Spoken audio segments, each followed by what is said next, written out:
जय शिव गोरक्ष। प्रिय श्रोताओ, आप सुन रहे हैं स्कंद पुराण और आज आप सुनेंगे स्कंद पुराण का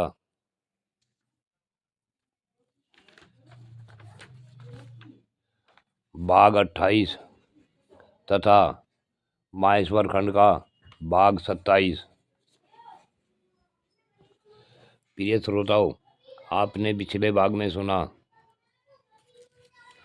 कि कार्तिकेय ने तारकासुर को मारकर देवताओं और ऋषियों का अभयदान दिलवाया।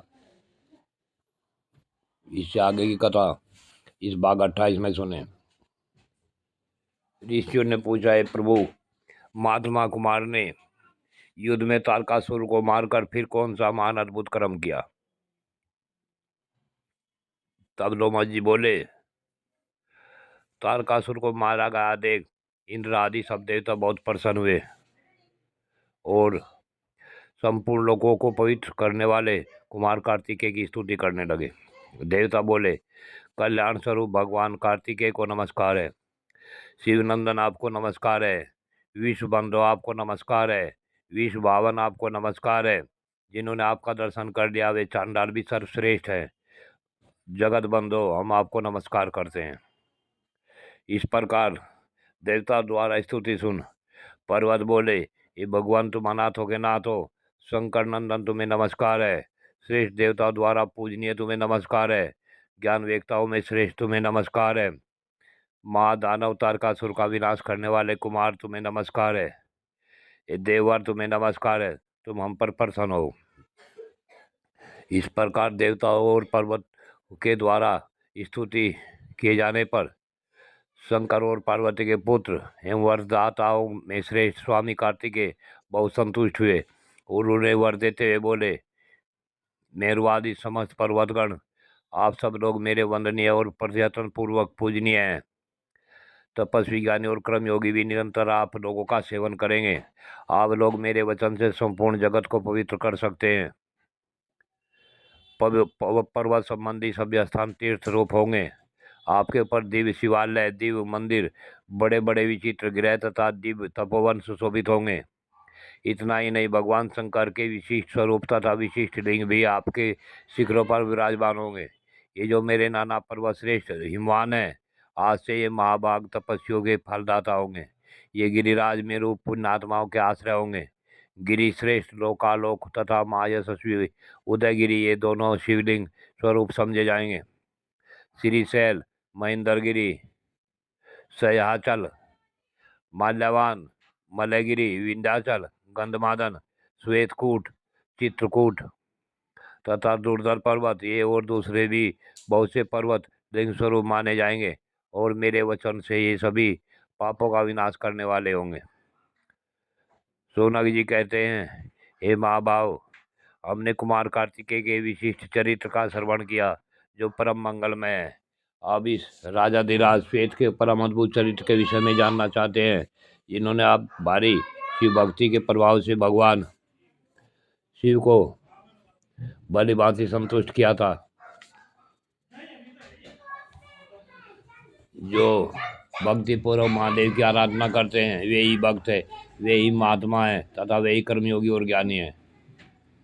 लोमस ऋषि जी कहते हैं कि ये महाभाग महर्षियों, राजा श्वेत का परम अद्भुत चरित्र सुनो। महात्मा स्वायत्त अपने राज में सब प्रकार के भोग भोगते रहे तो भी उनकी बुद्धि सदा धर्म में ही रहती थी। इस परमेश्वर की आराधना करते करते महाराज श्वेत की सारी आयु बीत चली। उसके मन में कभी व्यथा नहीं हुई और न शरीर में ही कोई रोग हुआ। महाराज के राज में बिना जोते बोए अनाज पैदा होता था।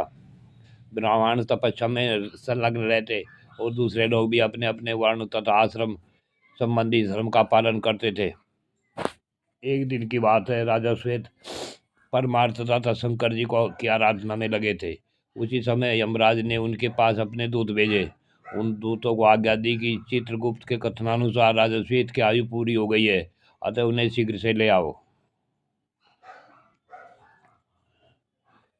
राजा को ले जाने की इच्छा से वे भगवान शिव के मंदिर में आए। उनके हाथों में कास कालपास था तथा वे आकृति से बड़े भयानक थे।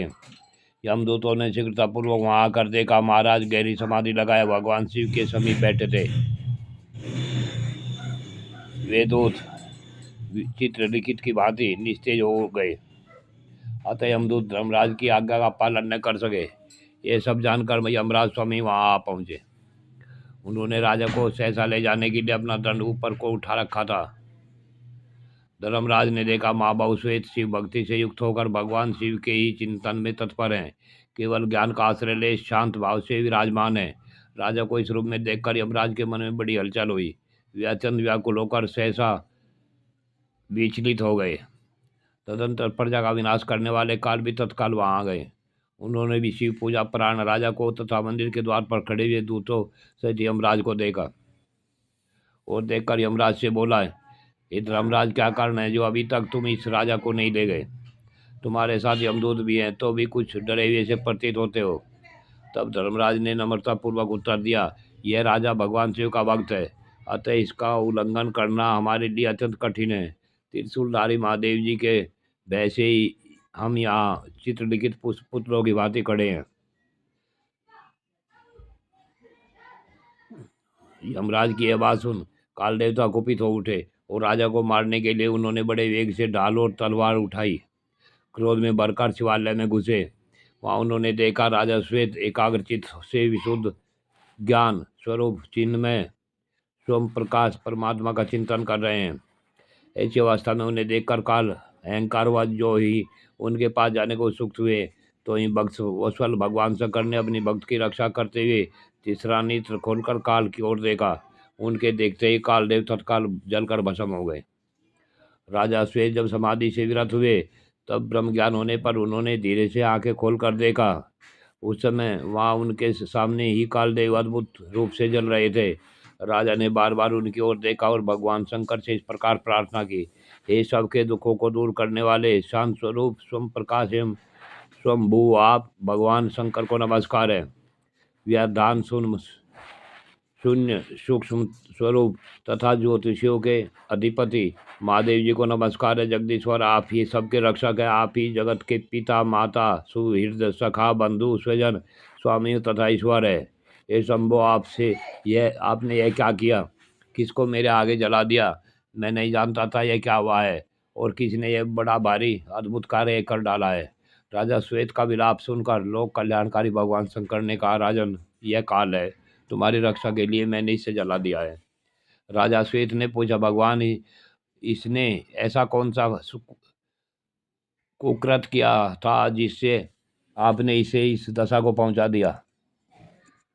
तो भगवान शिव बोले, महाराज, ये संसार के समस्त प्राणियों का भक्षक है। इस समय यह क्रूर काल तुम्हें अपना ग्रास बनाने के लिए आया था, अतः बहुत से जीवों का कल्याण करने की इच्छा से मैंने इसे जला दिया है। भगवान शिव की यह बात सुन श्वेत ने कहा, भगवान काल आपकी आज्ञा सिरोधार्य करके ही लोक में सबको नियंत्रण में रखता है। आपकी के आदेश से यह तीनों लोकों में विचरता है। इसके डर से ही यह संसार सदा पुण्य कर्म का अनुष्ठान करता है। इसलिए आप कृपा करके फिर शीघ्र ही से जीवित कर दे। तब शिव जी ने काल को पुनः जीवित कर दिया। तदंतर श्रेष्ठ राजा श्वेत ने काल को अपने हृदय से लगा लिया। इस प्रकार चेतना लौटने पर काल ने भगवान शंकर की स्तुति की। काल का विनाश करने वाले देवेश्वर, आप त्रिपुरासुर का संहार करने वाले हैं। प्रभु जगतपते, आपने कामदेव को जलाकर उसे अंगहीन कर बना दिया है तथा आप ही ने अत्यंत अद्भुत ढंग से दक्ष यज्ञ का विनाश कर डाला था। आपकी महिमा और प्रभाव महान है। मान अनुभव संत आपके ही नामों और गुणों का सब और कीर्तन करते हैं। इस प्रकार काल ने समय जगदीश्वर शिव का स्तवन किया। तदंतर राजा श्वेत से कहा, राजन, संपूर्ण मनुष्य लोक में तुमसे बढ़कर दूसरा कोई पुरुष नहीं है, क्योंकि तुमने तीनों लोकों के लिए अजय मुझ काल को भी जीत लिया। आज से मैं तुम्हारा अनुगामी हुआ। महादेव की ओर से मुझे अभयदान करो। राजा ने कहा, भगवान, तुम तो साक्षात शिव के ही एक श्रेष्ठ स्वरूप हो। संपूर्ण प्राणियों का पालन तथा संहार तुम्हारा ही स्वरूप है। तुम ही सबके नियंता हो, इसलिए तुम मेरे परम पूजनीय हो।